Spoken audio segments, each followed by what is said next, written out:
ప్రియమైన ప్రజలారా, చంద్రబాబు నాయుడు ప్రభుత్వం ఎన్నికల్లో అధికారంలోకి రాకముందు ఎన్డీఏ కూటమిగా ఏర్పడి ఎన్నికల వాగ్దానాల సందర్భంగా అనేక వాగ్దానాలు చేయడం జరిగింది. ఆ వాగ్దానాల్లో భాగంగా జగన్మోహన్ రెడ్డి పట్టణాల్లో సెంటు మాత్రమే ఇచ్చాడు. మేము వస్తే పట్టణాల్లో 2 సెంట్లు ఇస్తామని వాగ్దానం చేశాడు. అలాగే గ్రామాల్లో సెంటున్నర ఇచ్చాడు.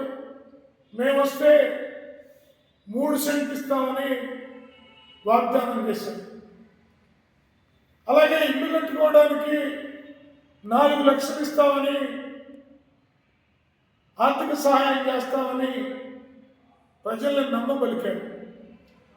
ఎన్నికలు అయిపోయినాయి, ప్రజలందరూ నమ్మారు.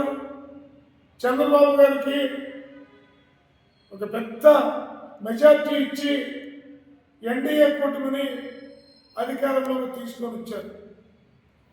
కానీ ఇప్పటి వరకు ఆ రోజు జగన్మోహన్ రెడ్డి ఇచ్చిన ఇల్లు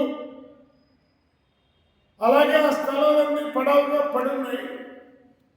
ఇవాళ టీడీపీ ప్రభుత్వం ఎక్కడ కూడా ఇళ్ల స్థలాలను ఎక్వైర్ చేసి పేద ప్రజల కోసం పలానా ప్రాంతంలో మేము ఇస్తున్నామని ఈనాటికి మంత్రులు కానీ, సీఎం కానీ, సీఎం తనయుడు కానీ, డిప్యూటీ సీఎం కానీ ఇప్పుడు దాకా కూడా ప్రకటించడం అనేది జరగదు.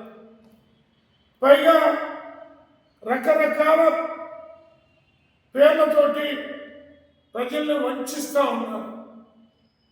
సిపిఐ ఆధ్వర్యంలో తక్షణమే పట్టణాల్లో 2 సెంట్లు, గ్రామాల్లో 3 సెంట్లు ఇంటి స్థలం ఇచ్చి రాష్ట్ర వ్యాప్తంగా ఉన్నటువంటి పేద ప్రజలకి ఇళ్ల స్థలాలతో పాటు ఇల్లు కట్టుకోవడానికి కనీసం 5 లక్షలు ఇవ్వాలని,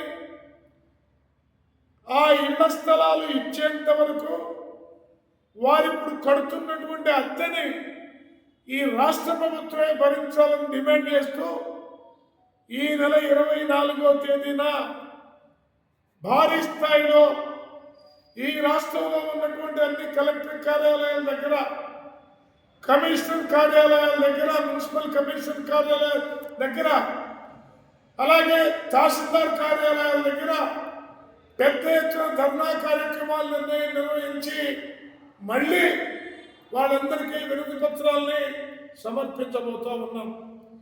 ప్రభుత్వం దిగొచ్చి అర్హులను గుర్తించి తక్షణమే వాళ్ళందరికీ ఇళ్ల స్థలాలు ఇస్తే సరే, లేదంటే ప్రభుత్వ భూములు ఎక్కడున్నాయో చూసి ఆ ప్రభుత్వ భూములను ఆక్రమించి పేద ప్రజల పరం చేస్తామని సిపిఐగా ప్రభుత్వాన్ని హెచ్చరిస్తా ఉన్నాం.